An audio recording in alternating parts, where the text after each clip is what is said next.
This is Solid Snake. Hey, subscribe to Pliskin Boy. God damn it. You heard him.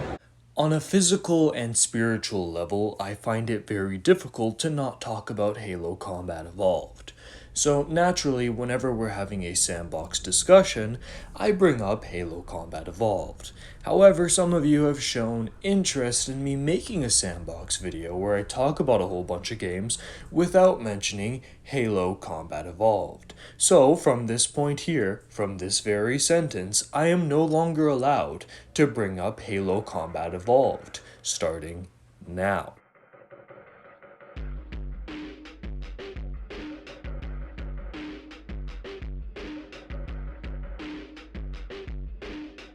I am not good at Doom Eternal. I like Doom Eternal.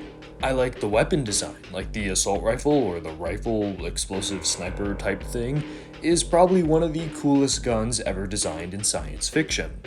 I love the hub world. I love the methods of unlocking new stuff. I love the replayability. I love the loving care put into the sandbox and enemy design. I love almost everything about this game except for playing it. I don't know what it is, I think it's something to do with the speed at which this game plays, but I just get the most intense headache. I could be going back, I'm trying so hard to keep track of things, and the more I try to pay attention, the more I get this splitting headache, and the more I feel like just... Still, with this being said, I do have to acknowledge how Doom Eternal uses this weird kind of adaptive sandbox where as you get more weapons, older weapons develop new purposes. So it's a single purpose setup, kind of like Halo.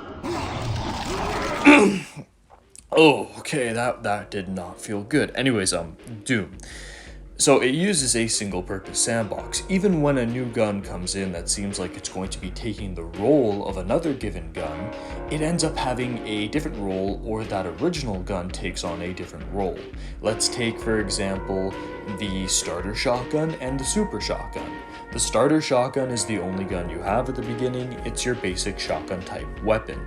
You're encouraged to always play at close range or get up close to your enemies so you can get these glory kills. Glory kills give you health, ammo, shields, all of this kind of stuff. So naturally, starting off with the shotgun makes sense. However, when you unlock the super shotgun, it plays much better as a shotgun than that starter shotgun. But you get an upgrade to that starter shotgun that turns it into a grenade launcher. A grenade launcher which takes down these, I forget what these demons are called, but these little flying fuckers with one eye. Normally they'd be a pain in the ass to take down, however you pop a single grenade into their mouth and they are ready for a glory kill. So this becomes more of a niche grenade launcher, while the super shotgun takes the original place of a shotgun. There's tons of other examples of this kind of stuff going on. How the plasma rifle can be shot at shields in order to disable them or do damage to those projecting them. And you know how much I love the whole idea of shields and health. It reminds me of Halo. Okay, I'm sorry. I won't do that again. But yeah, the role the plasma rifle, the role the shotgun has, the role of the ballista versus that starter rifle, whereas the starter rifle eventually turns into a quick-scoping weapon, the ballista can be used as an actual proper sniper, and then the enemies really reflect this. How there's enemies that deviate from the basic rule set of the game and develop their own rule set, requiring you to look at certain telegraphs. And while again, everything is very well telegraphed, it all happens so fast. So even though I don't like playing this game, even though I am very bad at this game, I need to recognize its sandbox on its purity and on its genius. And if you're one of those guys that plays on PC and is really good at those like really quick-paced games, then you should really give this a try, because it is a full quality game through and through. In Resident Evil 8, the game is genius because the level up system takes into account multiple replays on different difficulties. So let me explain. On your first playthrough with the pistols, you're going to start off with the Lemmy. The Lemmy is a perfect starter pistol in the sense that it's trash, that you want to replace it. You can upgrade this thing, but the second you get to harder parts of the game, even on the easier difficulties, it's not really going to do you much good. The 1911, on the other hand, is everyone's favorite gun on their first playthrough because it's a reliable mid-range tool, and when you realize it has a full auto capability very similar to the M6D from Halo. Okay, back on topic. When it has a full auto capability, you realize, okay, this is a very versatile weapon system. Then towards the end of the game, you play as Chris and you get access to his USW, which doesn't have the full auto fire rate, yet if you spam that trigger, still fires very fast, holds a competent amount of ammo, and is pretty much like the god tier pistol on standard difficulty. So your second playthrough, you'll probably be starting off with this weapon. However, as you go up to harder difficulties and you start acquiring more of the game's currency, you'll get the Scorpion. The Scorpion is a true evolution of that 1911 and the USW in the sense that it can do that kind of quick firing like the USW, but in the form of full auto like the 1911. Now, this is where it gets interesting, because Resident Evil 8's level up system transcends categories, so the pistol category becomes the assault rifle category as you continue to play through on harder difficulties. This starts to make a lot more sense when you stop looking at the default Scorpion and you see it fully upgraded, how you turn this thing into a basic carbine. Then by this point here, you've probably unlocked the AK that Chris uses.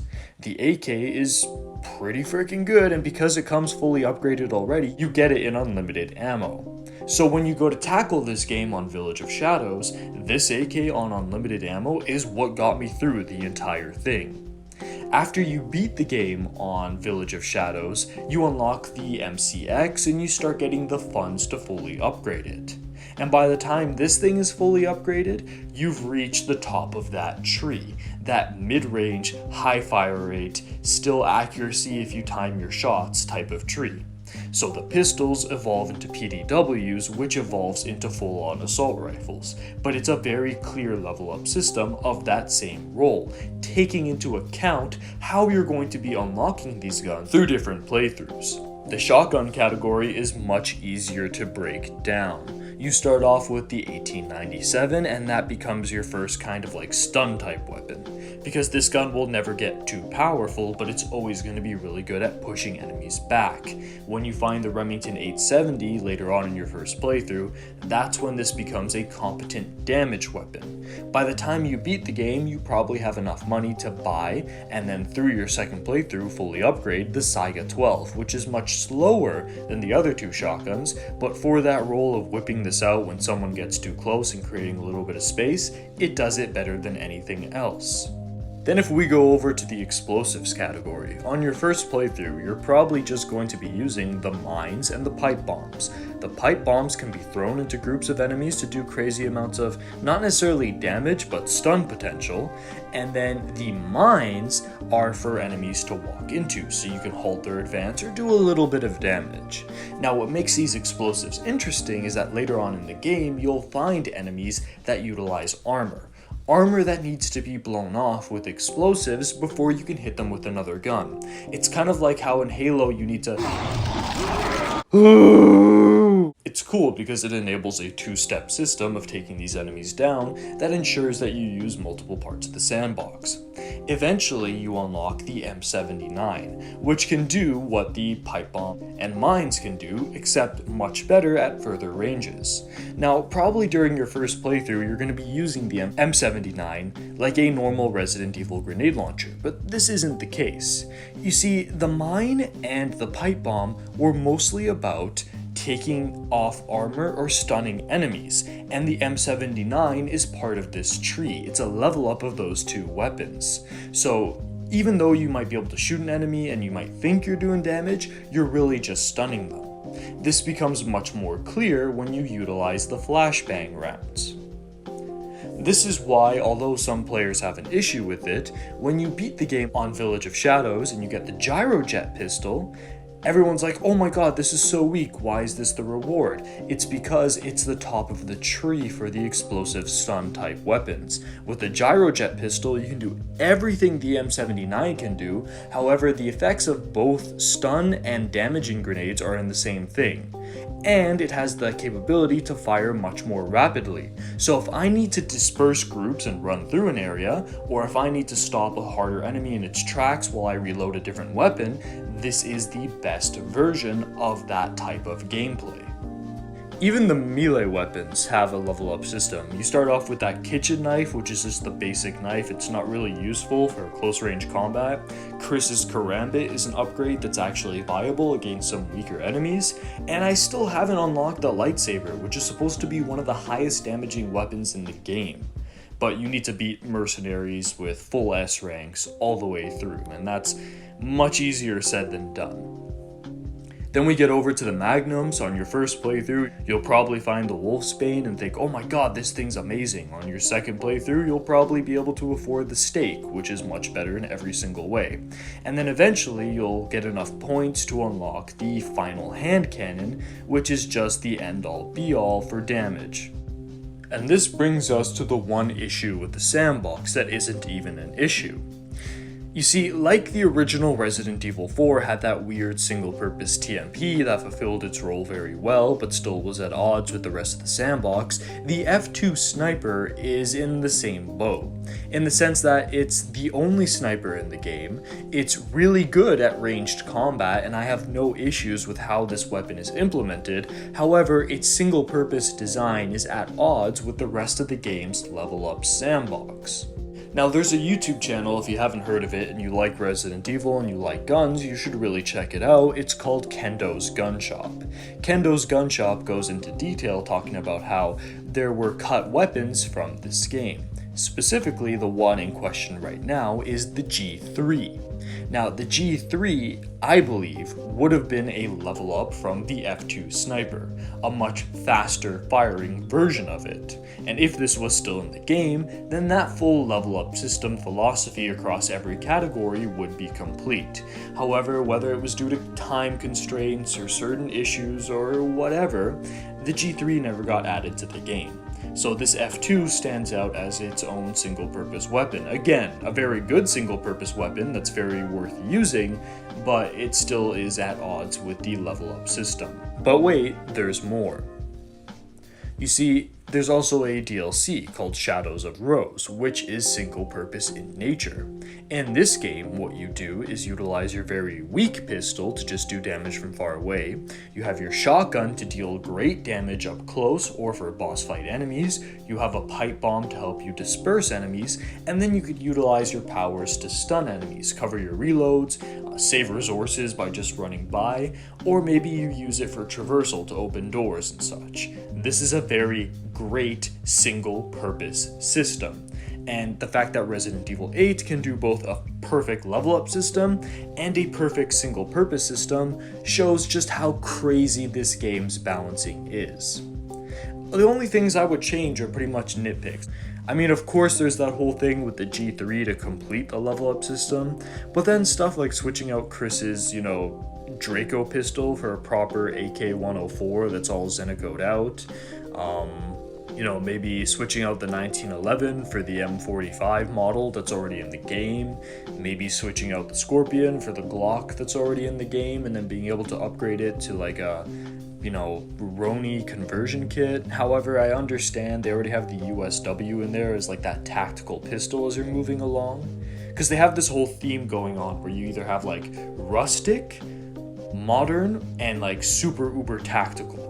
And like you could see that moving through the categories. You start off with like a modern looking pistol, you go to like rustic weapons like the 1911 and the Scorpion, you get uber tactical with the USW, then you get another modern looking gun with the AK, and then you eventually end off with the uber tactical MCX. So just a couple little changes in there to feature guns I like better. However, this is just a solid system, both ways.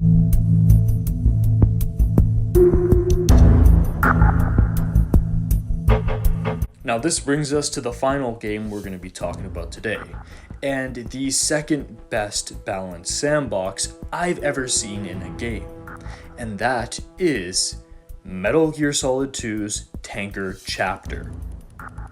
Now, the Tanker Chapter is short, it's focused, and it's limited, whereas the rest of Metal Gear Solid 2 is very large, has an abundance of different sandbox elements, and is pretty ambitious with what it's trying to do.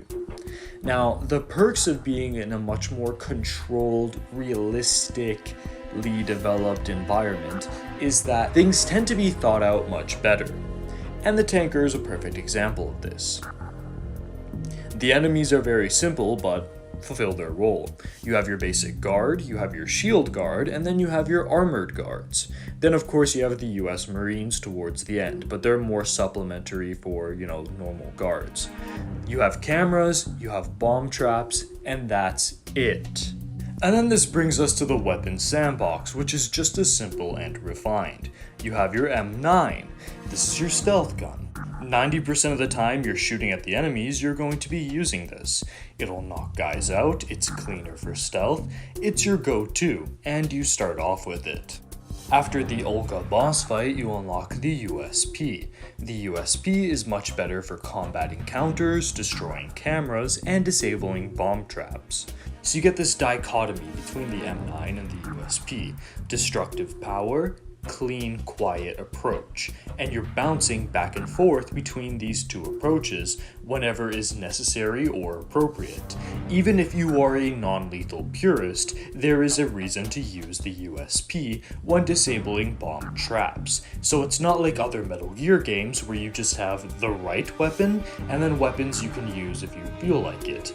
Both of these guns have their purpose. You have stun grenades, which are really good at groups of enemies, you have shaft grenades, which disable cameras, and you have throwable magazines in case you want to make distractions at some point or another. All of these tool sets have a purpose, and none of them overwrite the other one's purpose. It's a perfectly balanced single-purpose sandbox that works perfectly with the enemies. Basic guards are very easy to knock out, very easy to take out with the USP. The shield guys are designed to soak up ammunition from your USP, so maybe a stun grenade is a better approach. Using a shaft grenade is a quieter way to take out cameras, but the USP is a good way to make sure they're out of commission for good.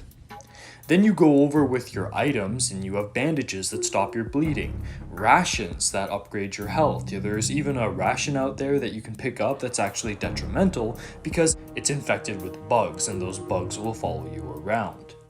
You have thermal goggles, which will help you see in darker areas of the game, so if you don't want to use the USP's flashlight and potentially give away your position, you can use these. They're also really good for when you're collecting dog tags because you can see whether or not an enemy has dog tags on them. Your camera is vital to the mission, and at that final part where you're sneaking around is necessary in order to finish the objective. Snake might catch a cold, and you can find pills that'll help him get over that cold so he doesn't sneeze and give away his position.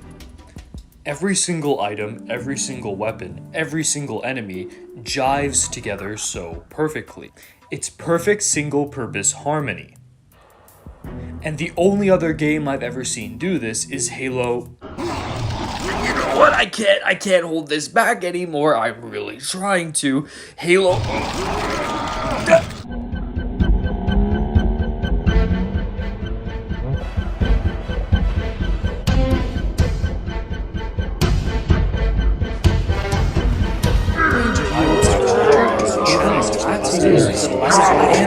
No, I gotta stop this. I gotta talk about Metal Gear. I gotta talk about Metal Gear.